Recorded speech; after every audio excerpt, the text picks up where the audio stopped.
Ladies and gentlemen, welcome to the show. I am your host, June Archer. This is the Winner Circle. And as always, I love meeting new and different people, getting to the bottom of their journey, getting to the heart of their inspiration. And this next guest is no exception.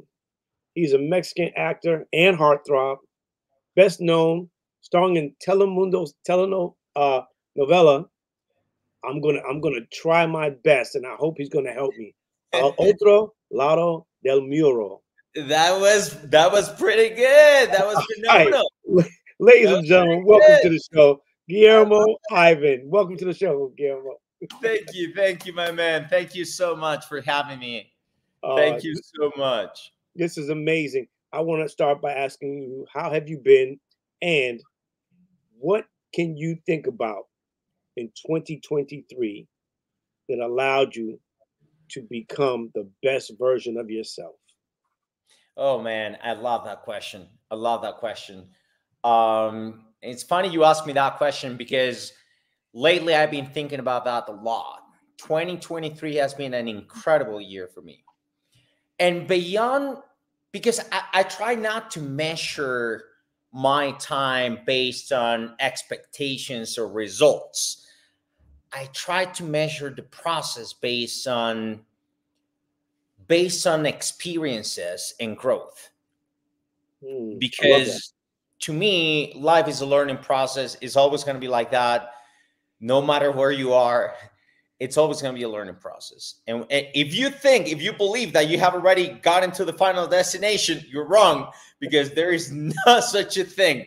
I mean, we're always going to keep evolving, learning, moving forward. And I'm glad that's the way it is, because otherwise it would be boring as hell. So, so I was thinking about 2023 a lot, and funny enough, I was having dinner with friends the other day in New York, and I asked him to say three words that would define 2023, and then I had to say mine. Right. And let's see if I can recall correctly. But one of them was reconnecting. I Okay. think that to me, 2023 was the year when I reconnected with my essence in many different aspects. I reconnected with my creativity, with my passion, in terms of, I mean, sometimes you're doing what you love the most, but you're not even aware of it. And you're just doing it as a job, but you're Right. not putting the passion, you're not putting the heart. I believe this year something happened, something clicked. And that click allowed me to reconnect again with the essence of my craft, of my journey, my love for art, for acting, for filmmaking. So that was one thing. The second thing was transformation, Hmm. because I feel that it has been a very transformative year, that it's almost like every month, every week, I find nuances within myself, and I allow those nuances to teach me something. And I'm open. And I've been open all this time, and trying to grasp and learn new pieces of knowledge. And the third one was, I think it was joy. Joy. It's a beautiful word. It's It's a a beautiful beautiful, word. yeah, joy. And I think that it has become one of my principal values in life. I think that when you live in joy, when you enjoy what you're doing, when you enjoy the process, then you're in the flow. Things are flowing. There's no need to push. And it really depends on you. It's up to you to feel that joy. You can go to a gym. Just to give you an example, you can go to a gym and train, Right. right? And you can push, and you can push, and you can apply all those concepts to be stronger and whatever. But if you don't enjoy the process, you're missing something. Instead, if you go there and if you enjoy every single process, every single repetition, every single, you know, feeling in the muscle, the process, the whole journey becomes a different story. And you can get the same results and even more, you know, but you're not thinking of that result. You're enjoying the process because you're full of joy. I don't know if I explain myself properly, but you know, just give you the context. You explained it properly. I can appreciate it. I love it. You mentioned process and you mentioned journey. For you, Guillermo, what does that process look like for you starting out in this business and trying to make it sustainable? There are creatives that want to do what it is that you're doing, right? How can they, because people say trust the process, but what is that process that allows you to stay on this journey, to be joyful in this journey, like you said, to stay connected? You talk about reconnection, but staying connected. What does that process look like? I think that the only way to make it sustainable, as you said, is to understand that, number one, it is your journey. I mean, that's the number one thing that you have to embrace. I mean, you have to understand that it's your dharma, it's your mission in life, it's your everything, right?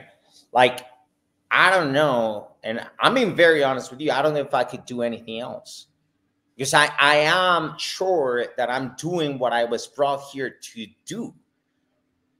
You know, when I look back, and it has absolutely nothing to do with results. I'm not doing it because I'm expecting results. Right. I'm not doing it for the accolades. I'm not doing it for, no, I'm doing it because this is who I am.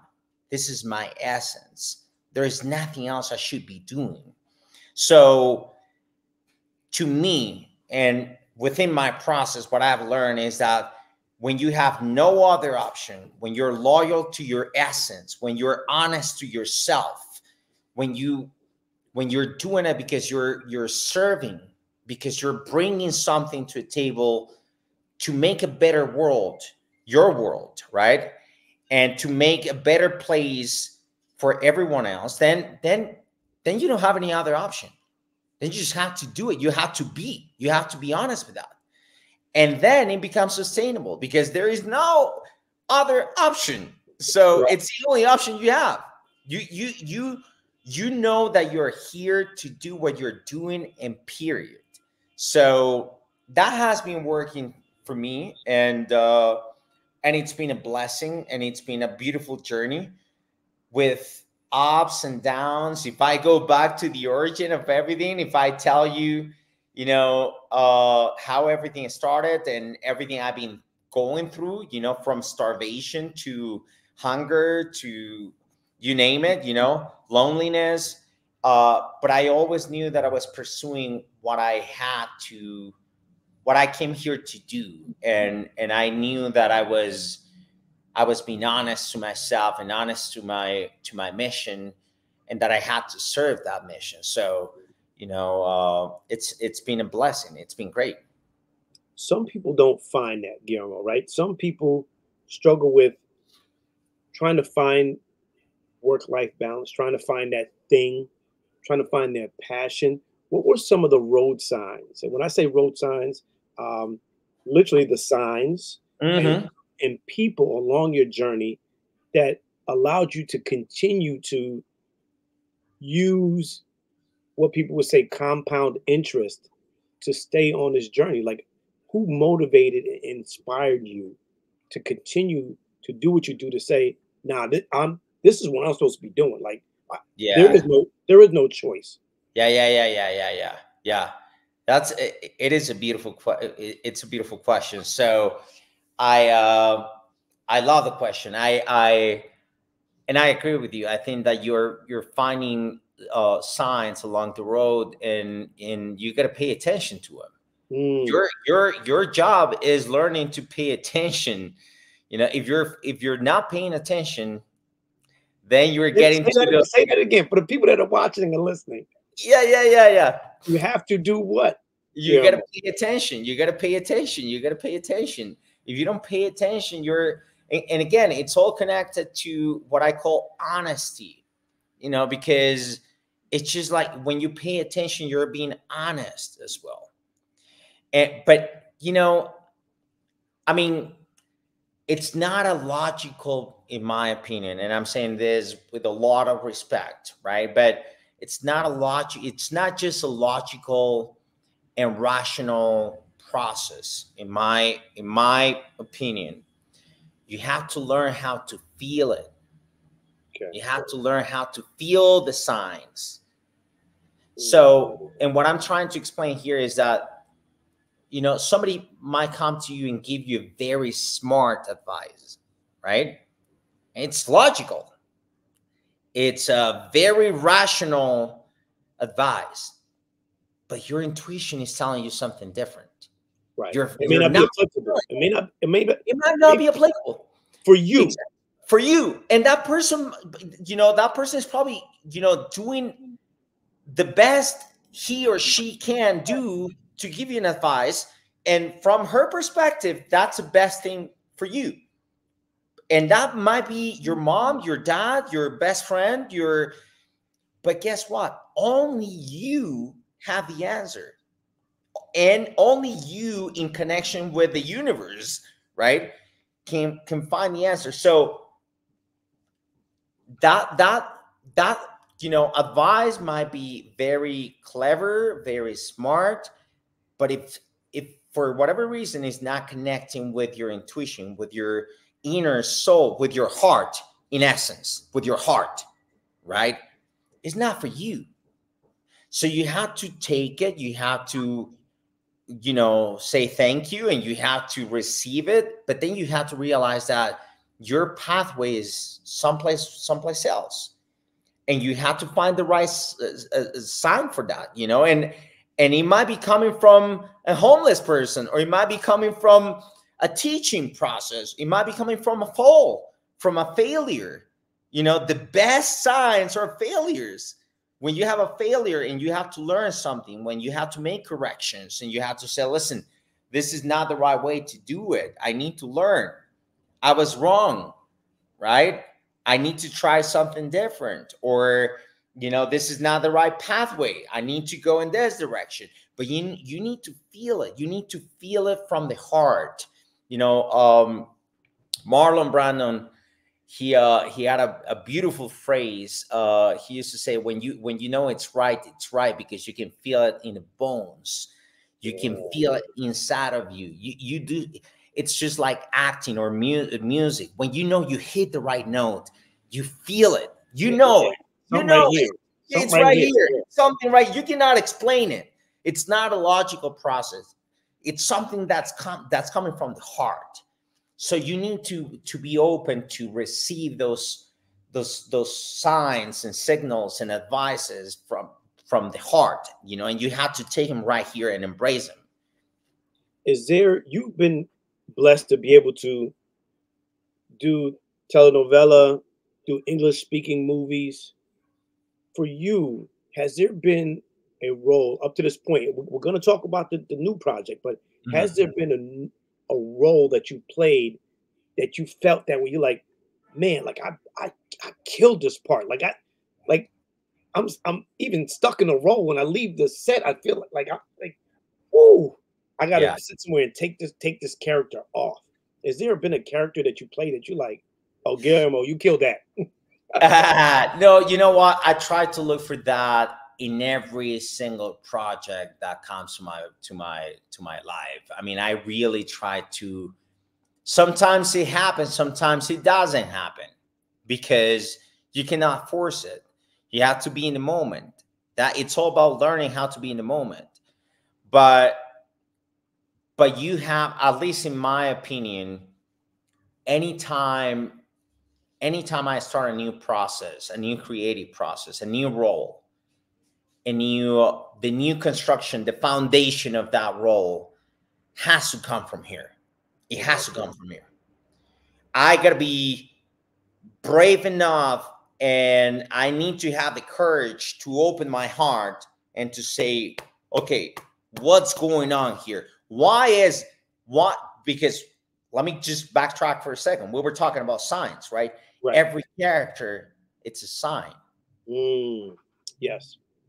Yes. Every new project is a sign. So what do you have to learn from that? What do you have to explore from that? So, and that's the beauty of what we do. That's the beauty of acting. When you're open to take it deep inside, to explore whatever you have in front of you, and to understand that there is a reason for you to play this part, because that part chose you. You didn't choose the part. That part chose you. So what do you have to give? What do you have to, if you have to honor that part with your craft, what's the main reason for that? What do you have here inside of you that only you can put right into that plate and offer, to the audience, and that's the beauty of what we do. So, I try to go as deep as I can in every single project. Anytime I say yes to a new venture, I put everything I have, basically everything I have, my heart, my mind, my craft, my intellect, my passion. And in that moment, that project I'm doing is the best project I've ever done in my life, and I'm committed 100%. So, I try to take it that way, in every single opportunity, because, and as I said, I believe that those projects are signs, as well. They have to teach you something. They have to give you something. Backstage, we talked about the artwork that is behind you. And you mentioned that your dad is an artist. Who were some of the people? This show is called The Winner's Circle. Who were those that were around you that allowed you or elevated you, inspired you to be on this journey?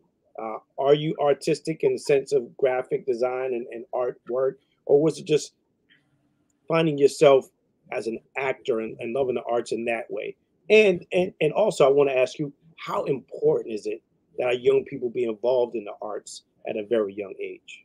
Man, you keep asking wonderful questions. I love it. I love this. Love it, love it, love it.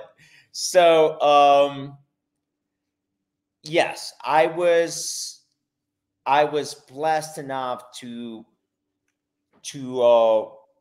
be born into a beautiful family. My mom, at that time, she used to be a musician. Actually, she was into jazz, and she played the bass and the piano.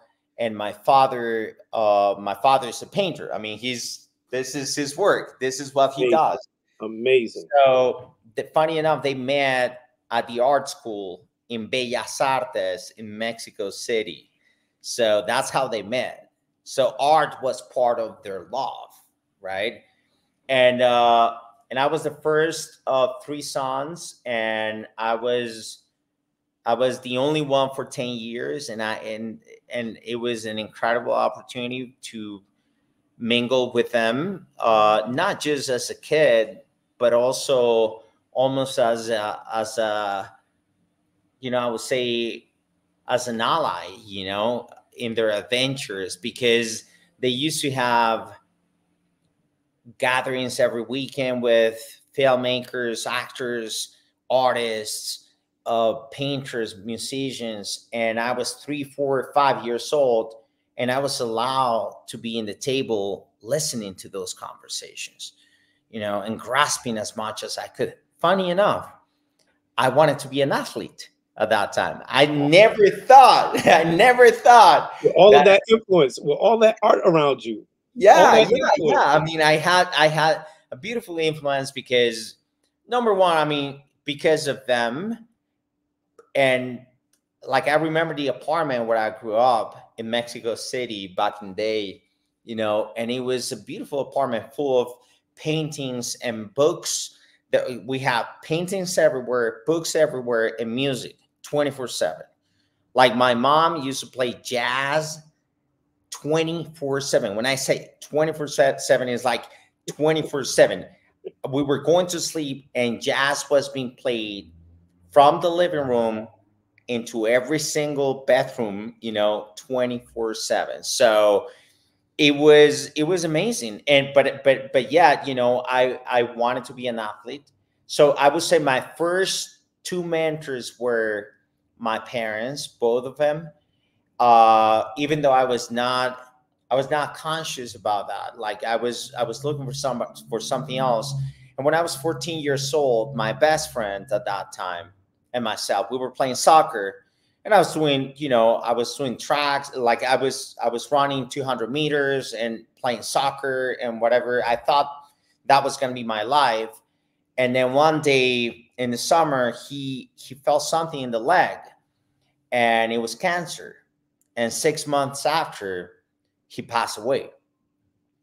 And the last time I saw him, it was his birthday, and I had nothing to give, right? So I had a monologue that I memorized from school. So in his party, I was like, okay, let me perform this for you. And I did. He was doing really bad. This is November. He passed away in December. And when I finished, he looked at me in the eye and he said, listen, you have to promise me that no matter what, you're going to continue doing this. Wow. You have to promise me. And I said, yeah, I promise. But, soccer was our game, and Right. sports was the name of the game for us. So, I said, yeah, I promise. But that was it. And that was the last time I saw him physically. I talked to him a couple of times after that over the phone, but that was it. Then he passed away. In January, I tried to go back to a training camp, and I couldn't do it. Like I was emotionally disconnected. And coincidentally, they offered me a scholarship in acting, but I had to move to Cuba, and to take it. And I said yes, because I wanted to escape. I wanted to escape from what I was feeling. I mean, I lost my best friend. He was my brother. He was like, so I was, let me just get away from here. Not even knowing that, my best friend was my third mentor in life. He saw something on me among many other things. And he said, listen, this is your dharma. Right. As we were saying, Another this is road it. Another road sign. Yes, another one, exactly, another one. So, then I went to Cuba, and, in Cuba, I spent 7 years. I got my degree as an actor, and then on filmmaking as well. And those were 7 years through starvation, poverty, and so many other things. And I met my fourth and my fifth mentor, if I have to mention somebody else. My fourth mentor was a woman who adopted me. Basically, she became my mother. My mother in Cuba. She had 2 kids, and she noticed that I had no money. I had no family in Cuba. I had nothing. She took care of me, and I grew up with her. And funny enough, this year, the reason why I'm in this apartment now, it's because I'm reuniting with her. For the first time, she's coming here to spend, Christmas with the rest of the family. So, that was my fourth. And then I met a philosophy professor who told me, listen, it's not here, it's here, and that was another sign. So, but after that, I realized that after so many signs, I was meant to be doing act. I needed to devote myself to acting and theater and filmmaking, because that was it. So, and then after that, I moved to New York. I got another scholarship to move to New York, and I met another mentor, my acting teacher in New York, Jim Berlin, and Ed Morehouse, and they told me, listen, you have 3 months to speak the language. If you don't speak English in 3 months, you're out. And they pushed me hard, really, really hard. And, you know, 6 months after, they offered me a job. And then 2 years after my full-time training, you know, I met my agent, then my manager, and then it was snowball. And then, you know, I started doing everything I've been doing. So signs, man, it's all about learning how to pay attention, how to read those signs, and how to be open to them. Yeah. Oh man, I can't thank you for sharing, or thank you enough for sharing that. Uh, you mentioned books, Guillermo, was another part of your journey. Has there been a good book that you've read in 2023 Yeah. that you could share with our audience? Something Yeah. that may inspire, motivate them. And what book might that be, and who was the author? Yeah, absolutely. I'm actually reading it right now. The Power of Now. Great book. Yeah, amazing book. And I forgot the name of the author, Eckhart or Eckhart Tolle. yes, Eckhart Tolle. Yes, correct. Amazing book. I found it, you know, like I to be honest with you, I didn't know about it, and I started reading it. I'm actually reading it right now, and it's been amazing. Yeah. Well, I want to change gears and I want to talk about this new movie project, 6 Hours Away. Tell us a little bit about it. Who is your character, and what is your arc in this movie? Well, 6 hours away is coming. It's gonna be coming up in 2024. It's an action movie, uh, but it's the kind of action movie that I like, which is basically a character-driven story with a full arc. You know, where you get to see what's happening to real human beings, and not just kicks and elbows and punches and action and bullets, and which is great. I mean, nothing against that, but you know, I feel that, you know, if in the top of great production value and great action, if we can also bring in a phenomenal story, and if we can show real human beings, and if people can identify with those situations and those characters, then, you know, it's a different story. So I personally believe that 6 hours away is one of those movies. My character, Christopher Montano, is an ex-Marine, special forces, a guy who's retired. He has a different lifestyle. He, you know, retired from the military, but one day his life is shaken by uh, the realization that his wife, the woman that he loves the most, is probably not the person that he believes she is, and she went out missing. And then she has to do everything in his power, everything, to regain his family, only to find out an ultimate truth that will change his life. I cannot tell you more because you have to watch a movie. Yeah, But I am excited about it just from that, because I can't imagine someone you love being taken away from you. And yeah, those are some of the stories where you see from heck or high water, they'll do anything. They'll go yeah, to the ends of the earth to yeah. get that loved one back, whether it's a spouse, whether it's a child. I am excited to see this. How rigorous was filming for you? It was tough. It was very tough. I mean, I had to train prior to a movie. Um, I have great respect for the special forces. I mean, and for the military in general. So I was really doing some research, and then I was training with one of them. I wanted to be as loyal as I could to the craft, and to the service as well. So I was doing that. I was training in combat, and it was phenomenal. And then and then obviously the preparation for the character from the psychological aspect was the most demanding part or the most demanding aspect of it. And it was incredible. It was great. It was, you know, I had an amazing director that I respect and admire, Nicolas de Blasi. I worked with him previously in some other projects. So I had, you know, we had a phenomenal stunt coordinator, Ben Loggins, you know, a guy who's been around for many, many years and I respect and admire as well. So it was great. It was, you know, lots of fights, lots of,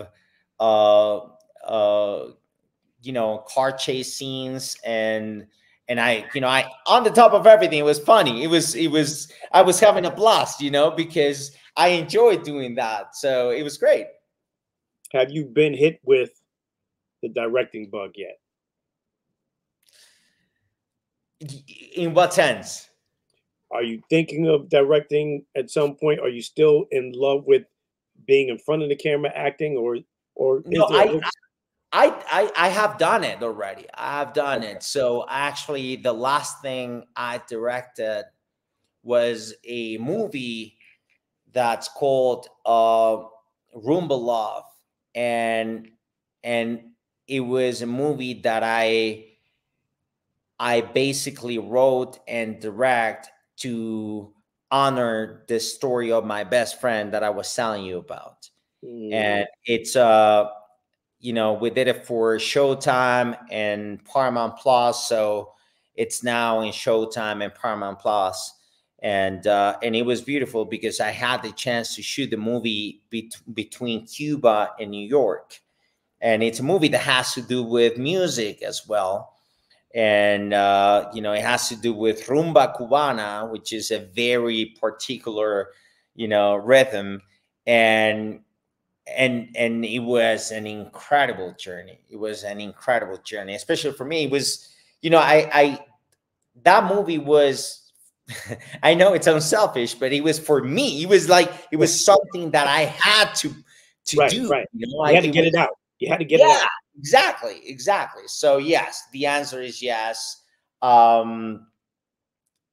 After that, I've been focused 100% in acting, and you know, a little bit of producing here and there. I love doing that too, but you know, for me to go back into directing, it has to be something that something I connect from a different level. Talking about that Dharma again. Yeah. That hits the soul. Yes, yes. Soul. Man, that's beautiful. I'm gonna make sure I check that out. Dharma Love. Please do. Yeah, That's on my list of things. yeah. Guillermo, before I let you go, how can we like you? How can we follow you? And what's next? So I'm in social media as Guillermo Iván, Instagram as Guillermo Iván or Guillermo Ivan. Same thing on Twitter, Facebook, Guillermo Iván. You can also find my website, guillermoivan.com. And what's next? I mean, next year I'm going to be premiering 4 movies that I have coming up. I have 6 Hours Away. Uh, I have Season Wicked. Um, I have Desert Dawn, another action movie. And then finally, we're going to be premiering Doctor, a comedy that I just wrapped in New York, and it was hilarious. So, you know, I'm going to be full next year, you know, doing promotion for those 4 and starting new projects that I cannot tell you about now, but they are going to be great. Yeah. That means we're gonna have to talk again soon. You are Oh working. yeah, for sure, You are working, and I love it. Keep doing what you're doing. I want to ask you before we end. Music is a soundtrack to our lives. Mm. Guillermo, what song best represents your journey up to this point, or what artist embodies your journey throughout their catalog? Mm. What a great question. Um, I would say song, the first one that comes to my mind, I Feel Good. You know, yeah. I think, you know, I think about that, the melody and everything, and it really makes me feel good. And it represents the place where I am right now. You know, you know, I I couldn't be more grateful. In general in life, grateful for the family I have, my friends, you know, life in general, my craft, my body, my hands, my, you know, everything. So that really makes me feel good. So, and artists, there are so many. I mean, there are so many. I have a special admiration for Ray Charles. Mm, For, you know, phenomenal, phenomenal. yeah, I have a special admiration for Ray Charles. And speaking of journeys, I mean, what a journey. But you know, I think that when I, you know, when I listen to his music, when I see him, especially when I see him playing in, you know, in videos or movies or whatever, like original movies, you know, the black and white material that you can find, the guy was connected. He Yeah, was connected to exactly something else. He what you was talked coming about. It's from here. connected. Yes, Yeah, it yes. was coming from here. It was not from here. It was coming from here. And you could see it in the body. His body was shaking. He was moving, you know, and he was just reacting. He wasn't even thinking, you know, he wasn't even thinking. He was just responding to it the way it should be. So yeah, no, I mean, and you know, I can always play Ray Charles and I feel it. I feel it. Man, Guillermo, I can't thank you enough. If you're just now tuning in or you've been tuned in, I think you heard what Guillermo was sharing with us. Find a way between now and the end of the year, beginning of the year, to reconnect. Find a way to appreciate everything that you have and everyone that you have around you, but also find the joy in the things that allow you to live your best life and be the best version of yourselves. Guillermo, thank you so much for your time. I always like to close by saying, never leave the opportunity to tell somebody that you love them. It may be the last opportunity that you have to do so. Guillermo, I love you. We love you. Keep Love you doing what too, you're brother. doing. We look forward to 6 hours away. We look forward to, of course, Roomba Love. Make sure you go check out Showtime Paramount. Find it wherever you can. Google it. You know how to navigate the social media, but make sure you like them, follow them, and just support anything that you see this young man do. Thank you so much for tuning in. This is the Winner Circle. I am your host, June Archer. Thank you so much for tuning in. Peace. Thank you. Thank you, my man. Thank you for being you. Thank you. I appreciate you, brother. I appreciate you too.